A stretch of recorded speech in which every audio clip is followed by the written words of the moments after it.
Hi friends, welcome to Rathod Chinese hotel. So ಇವತ್ತಿನ special ಏನಂದರೆ masala rice. So ಬನ್ನಿ ನಮ್ಮ ಸಂತೋಷ್ ಅವರು ಮಸಾಲಾ ರೈಸ್ ಹೇಗೆ ಮಾಡ್ತಾರೆ ನೋಡೋಣ. ಸೊ ಮಸಾಲಾ ರೈಸ್ ಮಾಡ್ತಾ ಇದ್ದಾರೆ, ಮಿಕ್ಸ್ ಮಾಡ್ತಾ ಇದ್ದಾರೆ, ಎಣ್ಣೆ ಹಾಕಿದ್ರು, ಇನ್ನು ಏನೇನೋ ಹಾಕ್ತಾರೆ.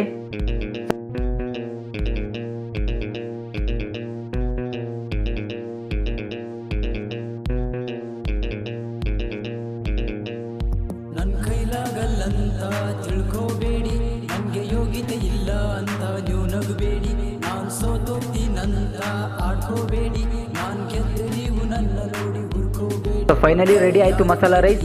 ಪಾರ್ಸಲ್ ಮಾಡ್ತಾ ಇದ್ದಾರೆ, ಕವರಲ್ಲಿ ಹಾಕ್ತಾ ಇದ್ದಾರೆ. ಸೊ ಬನ್ನಿ ಗ್ರಾಹಕರನ್ನ ಕೇಳೋಣ, ಇಲ್ಲಿ ಎಷ್ಟು ವರ್ಷ ಆಯಿತು ಬರೋಕ್ಕೆ, ಮಸಾಲಾ ರೈಸ್ ಹೇಗಿರುತ್ತೆ ಅಂತ ಕೇಳೋಣ. ನಾನು ಗೆಲ್ಲೋದು ಖಂಡಿತ, ಹೇ ಯಾರೇ ಬರಲಿ ಏನೇ ಅನ್ನಲಿ ನಾನು ಗೆಲ್ಲೋ. ಪಾರ್ಸಲ್ ತಗೊಂಡಿದ್ದು ಮಸಾಲ ರೈಸ್. ಮಸಾಲ ರೈಸ್ ಅಣ್ಣ, ಚೆನ್ನಾಗಿರುತ್ತಣ್ಣ. ಚೆನ್ನಾಗಿರುತ್ತೆ. ಅಣ್ಣ ಎಷ್ಟು ವರ್ಷ ಆಯ್ತು ಅಣ್ಣ ಹೋಟೆಲ್ಗೆ ಬರೋಕ್ಕೆ? ಒಂದು ವರ್ಷ ಮ್ಯಾಗ ಆಯ್ತು. ಒಂದು ವರ್ಷ ಮ್ಯಾಗ ಅಣ್ಣ.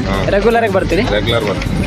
ಮಸಾಲ ರೈಸ್ ಅಂದರೆ ಮೊಟ್ಟೆ ಅಲ್ಲ ಅಣ್ಣ, ಮತ್ತೆ ಇಲ್ಲ masala rice. Masala rice okay ಅಣ್ಣ, ಚೆನ್ನಾಗಿರುತ್ತಲ್ಲ ಅಣ್ಣ? ಚೆನ್ನಾಗಿರುತ್ತೆ. ಅದ್ರ ಸಲ ಇಲ್ಲಿ ಬಂದಿವಿ ಕ್ಲಾಸಿಗೆ. ಓಕೆ, ಥ್ಯಾಂಕ್ಸ್ ಅಣ್ಣ.